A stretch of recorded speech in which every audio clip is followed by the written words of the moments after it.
आज हमारे देश की सबसे ज़रूरी चीज़ क्या है? डूबते हुए मिडिल क्लास और लोअर क्लास को संभालना सबसे ज़्यादा ज़रूरी है। यही वो तबका है जो हमारी जनसंख्या का ज़्यादातर हिस्सा है और आज सबसे ज़्यादा दुखी भी यही है। यही तबका सरकार बनाता है और कुर्सी पर बैठाता है, पर जब इनके कल्याण की बारी आती है तो आप पाएंगे कि आज के दिन सबसे ज़्यादा अत्याचार इन्हीं के साथ हो रहा है। हर रोज़ खून के आंसू पी रहे इस देश के गरीब और मिडिल क्लास तबके की स्थिति वर्तमान में इस स्टेज पर आ पहुंची है कि आज वो काम करेगा नहीं तो क्या पता कल को खाने पीने के भी लाले पड़ जाएं। क्या इस स्थिति में ये लोग अपने हक की आवाज़ उठाने के लिए सड़कों पर उतर सकते हैं? क्या महीने डेढ़ महीने तक ये जंतर मंतर पर आकर धरना दे सकते हैं और अपने हक की आवाज़ उठा सकते हैं, सरकार से अपना हक मांग सकते हैं? आपका भी जवाब होगा कि सवाल भी पैदा नहीं होता। अपर मिडिल क्लास और अमीर लोग महंगे पेट्रोल को खरीद सकते हैं, 1150 रुपये के गैस सिलेंडर को भी भरवा सकते हैं, रोज़ रोज़ महंगे होते दूध घी को भी खरीद सकते हैं। पर 55% मिडिल क्लास और 51% लोअर क्लास आज अपनी बाइक में पेट्रोल इतना ही डलवाते हैं जिससे अत्यंत ज़रूरी काम निपटाया जा सके। गांव दराज में गैस सिलेंडर का उपयोग तभी करते हैं जब कोई रिश्तेदार घर पर आ जाता है और जल्दी सी चाय बनानी होती है। बाकी सारा काम लकड़ी जलाकर चूल्हे पर होता है। मोबाइल सिम का रिचार्ज खत्म होने के बाद इस तबके के ज़्यादातर लोग वेट करते हैं कि जब तक इनकमिंग बंद न हो जाए उसके बाद ही रिचार्ज कराने की सोचते हैं। बिजली का प्रयोग भी हल्के उपकरणों को ही चलाने में किया जाता है। बिजली बिल कहीं ज़्यादा न आ जाए इसको लेकर धड़कनें सहमी रहती हैं।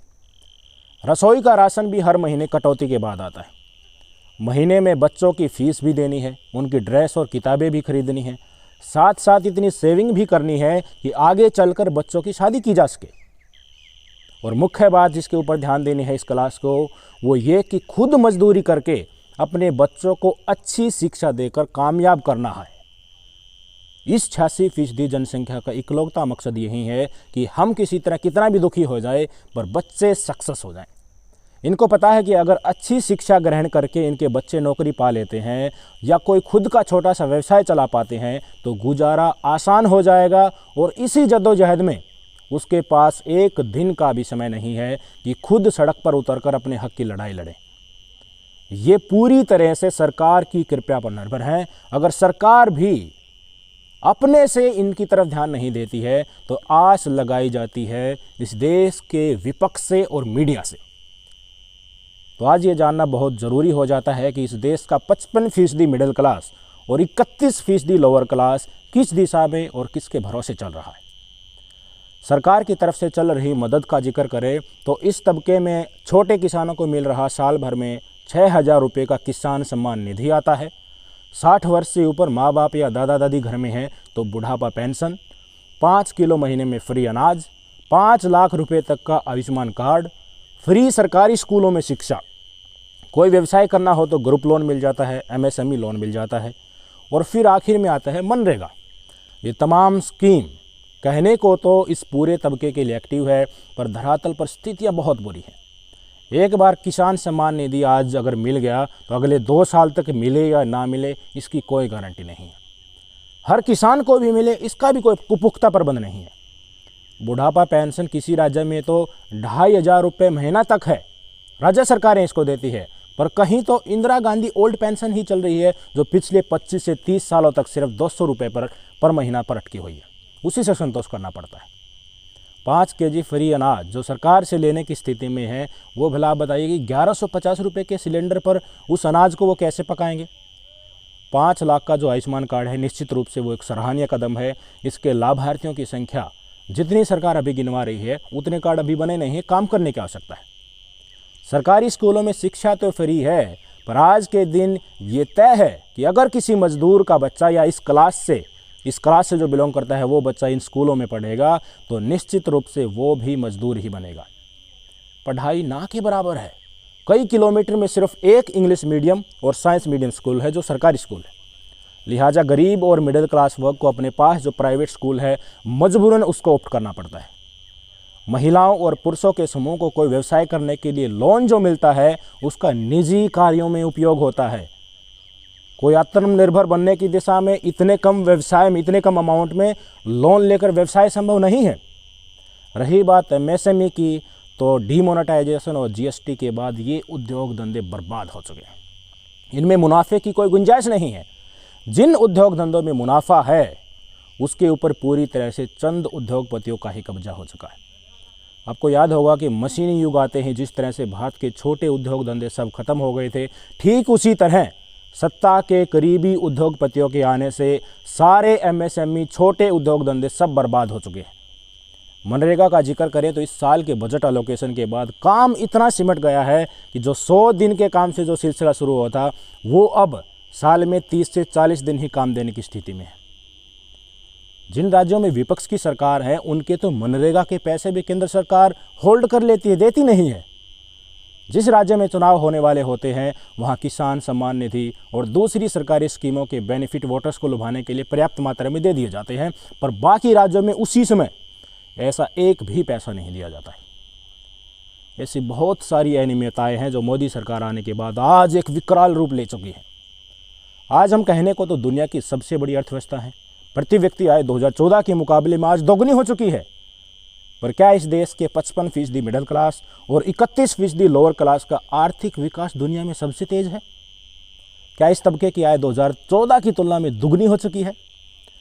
जवाब खोजोगे तो पाओगे कि स्थितियां पहले से भी बदतर हो चुकी है। देश के तमाम नेचुरल रिसोर्सेज और आर्थिक ढांचे चंद उद्योगपतियों को लेकर उनके टर्नआउट की गिनती करके आप इस देश को 3 ट्रिलियन इकोनॉमी आज बनाने का सपना देख रहे हैं, तो मोदी जी माफ़ कीजिए, ऐसा तो 1947 में भी हो सकता था। उसके बाद की सरकारें भी कर सकती थी कि जितने भी रिसोर्सेज हैं उनको आप ले लीजिए, तो पैसे वाले जो उद्योगपति लोग हैं वो आकर उसको ऑक्युपाई कर लेंगे और अपनी ही संपत्ति बनाने में एकजुट हो जाएंगे। पर बात तो देश के सर्वांगीण विकास की होती है, बात आय में असमानता को लेकर होती है। चंद उद्योगपतियों की आमदनी अगर 1000 से 2000 गुना हो गई और 86% गरीब और मिडिल क्लास की आमदनी पहले से घट गई, तो ऐसे में जो 3 ट्रिलियन इकोनॉमी के आंकड़े आप गिना रहे हैं वो अर्थशास्त्र नहीं है, वो मित्र शास्त्र है। आर्थिक नज़रिए से देखें तो भारत के इतिहास में सबसे बड़ी आर्थिक असमानता आज के दौर में है। अडानी इस दौर में 602वें नंबर से अमीरी में दुनिया के दूसरे पायदान पर पहुंच जाता है और गरीब मिडिल क्लास का डिग्रीधारी नौजवान आज 10,000 रुपये महीना में कोई भी काम करने को तैयार है। पर क्या किसी को कोई फिक्र है? सरकार तो अपने मित्र के डूबते साम्राज्य को उभारने में भी इसी मिडिल क्लास के सेविंग के पैसे का इस्तेमाल कर रही है। पूरे टैक्स का बोझ इसी तबके पर है। 86% जनता खून के आंसू पीकर अपनी भावनाओं को अपने अंदर ही समा रही है, क्योंकि उसकी कोई सुनने वाला नहीं है। खुद सरकार नहीं सुन रही है। विपक्ष इस तबके की आवाज़ उठाता है तो उसका मुंह बंद करने के लिए एक से बढ़कर एक नायाब तरीके हैं। मीडिया जो एकमात्र इस तबके की आस है वो सिर्फ अपनी झोली भरकर इस देश को सत्ता का गुलाम बनाने में लगा है, सरकार के इशारे पर नाच रहा है। आपको थोड़ा थोड़ा समझ में आ गया होगा कि इस देश की असल तस्वीर कुछ और है, पर दिखावे की छवि कुछ और ही है। इस देश का 86% तबका हर रोज आंसुओं के घूंट पीकर कड़ी मेहनत करके अगर कमाई कर रहा है तो वो इसलिए कि उनके बच्चों को रोजगार मिल जाए, जिससे उनके बच्चों की भी और खुद उनकी भी जिंदगी संवर सके। पर क्या मौजूदा सरकार रोजगार देने की परिस्थिति में है? 2 करोड़ रोजगार प्रतिवर्ष देने से मोदी जी का सफर शुरू हुआ था। सरकारी संस्थाएं बेचकर अपने मित्रों को दी गई। इससे रोजगार उन संस्थाओं से जो पहले मिलता था वो घटकर अब 1/3 हो चुका है, क्योंकि मालिक अब प्राइवेट आदमी हो चुके हैं। वो अपने हिसाब से चीज़ों को मैनेज करते हैं। कितनी बड़ी संख्या में सेना जो नौजवानों को नौकरी दे रही थी उनको अब अग्निवीर बना दिया गया है। एमएसएमई यानी लघु एवं सूक्ष्म उद्योग जो भारी मात्रा में इस देश में रोजगार के स्रोत थे, वो जीएसटी, डिमोनेटाइजेशन और कोरोना कैपिटलिज्म, इन तीनों ने एमएसएमई को बर्बाद कर दिया। रोजगार इनमें अब बिल्कुल खत्म हो चुका है।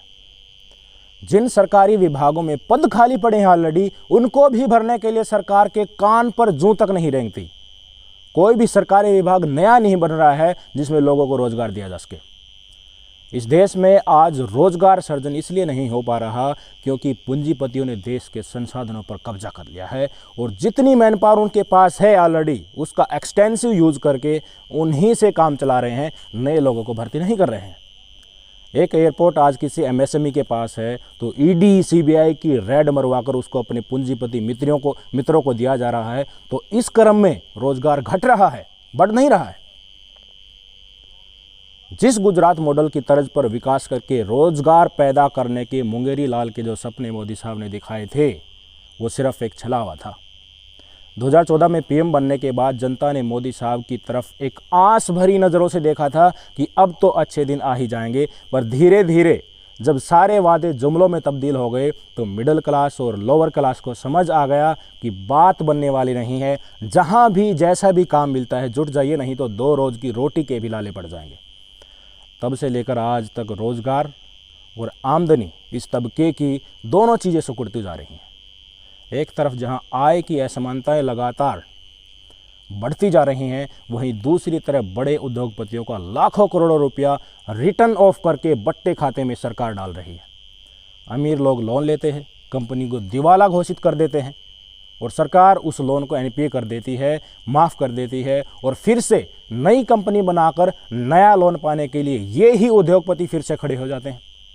यानी इस दौर में जो 14% अमीर जनता है उसके दिन बुरे नहीं हैं। अगर वो गुजराती व्यापारी है तो उसके लिए तो अच्छे दिनों से भी बढ़कर काम आजकल सरकार कर रही है। फंदा जो गले में है वो 86% गरीब और मिडिल क्लास लोगों की गर्दन पर कसता जा रहा है और ये फंदा और भी ज़्यादा कसता रहेगा जब तक कुछ लोगों के हाथ में ही अर्थव्यवस्था सिमटी रहेगी। इस देश की सच्चाई आपको टीवी पर दिखेगी नहीं। मीडिया इस कदर सत्ता के आगे घुटने टेक चुका है कि जो सरकार चाहेगी वो ही आपको चारों तरफ दिखेगा। अगर आप टीवी देखते हैं तो आज आपको राम मंदिर बनने और हिंदू राष्ट्र की खबरों पर गर्व करना पड़ेगा। दुनिया की सबसे तेज़ गति से बढ़ती हुई हम अर्थव्यवस्था हैं, इस पर आपको गर्व करना पड़ेगा। रामनवमी उत्सव पर मस्जिद पर भगवा लहराया जा रहा है, इस पर आपको गर्व करना पड़ेगा। मुसलमानों को बीजेपी ठिकाने लगा रही है, इस पर आपको गर्व करना पड़ेगा। पर शाम को जब घर जाओगे तो भूख तो लगेगी ना, पेट की तरफ नज़र पड़ेगी तो आपके ध्यान में आएगा कि अकेला गर्व करने से तो काम चलेगा नहीं। कितनी अजीब बात है, आप रोज़गार मांग रहे हैं पर आपको ज़बरदस्ती गर्व करने के लिए मजबूर किया जा रहा है। आप जनसंख्या का 86% हैं पर आपके लिए सरकार कुछ नहीं कर रही है। सरकार को कुर्सी पर आप लोगों ने बैठाया है पर आपकी बात आपके घर तक ही सीमित रह गई है। आप गोदी मीडिया से भी ऊंचा चीख रहे हैं, कुछ बताना चाहते हैं, स्थितियां जो वर्तमान में हैं उनको प्रकट करना चाहते हैं, पर आपको कोई नहीं सुन रहा है ना। अजीब बात। कोई मोदी साहब की डिग्री मांग रहा है, कोई अडानी मामले में जवाब मांग रहा है, कोई तो फ़ॉन्ट का मिलान कर रहा है कि 1978 की डिग्री मोदी साहब की है, पर जिस फ़ॉन्ट में डिग्री छपी है वो तो 1992 में आए थे। कांग्रेस 2 प्रेस कॉन्फ्रेंस कर रही है तो बीजेपी उसके प्रत्युत्तर में 4 कर रही है। केजरीवाल कह रहा है कि मोदी साहब अब तक के सबसे कम पढ़े लिखे पीएम हैं। गुजरात हाईकोर्ट एमए की डिग्री मांगने पर 25,000 का जुर्माना केजरीवाल पर लगा देता है। 9 साल से बीजेपी सत्ता में है पर विकास के कार्यों का दम भरने की बजाय 2014 से पहले के कांग्रेसी भ्रष्टाचार की सीरीज जारी कर रहा है। कैसी विडंबना है। बीजेपी से सवालों के जवाब देने को नहीं बन रहा तो नेहरू इंदिरा तक की हिस्ट्री पेश कर रहे हैं। मोदी जी कह रहे हैं कि मुझे बदनाम करने के लिए लोगों ने सुपारी ली है। कभी मोदी साहब 50 दिन मांगते थे कि 50 दिन के बाद मुझे कहीं भी खड़ा कर लेना, पर उनके केंद्रीय मंत्री अनुराग ठाकुर तो बहुत आगे निकल गए और मोदी सरकार का सारांश ही बता दिया। आपकी स्क्रीन पर देखिए, 27 मार्च को जागरण अखबार में खबर छपी है। अनुराग ठाकुर का कहना है कि देश को विश्व गुरु बनना है तो 50 साल तक सब कुछ समर्पित कर दें। मेरी मानिए, अनुराग ठाकुर की बात आप मान लीजिए, 50 साल तक चुप रहिए, कुछ मत बोलिए। अगर विश्व गुरु बनना है तो ये काम करना पड़ेगा। ना रोजगार मांगना है आपको और ना बेरोजगारी और महंगाई पर कोई बात करनी है। सच्चाई आपको पता है पर आपकी सच्चाई की कोई वैल्यू नहीं है। दिल्ली से ही बीजेपी आपकी तरफ से कह देती है कि सब कुछ चंगा है। लंबी सांस लीजिए और सोने की तैयारी कीजिए, कल फिर से मजदूरी पर जाना है। कोई सुनने वाला आपकी इस सरकार में है नहीं। चिंतन कीजिए, मनन कीजिए, डिसीजन लीजिए, आवाज़ उठाने का जरिया निकालिए। नमस्कार।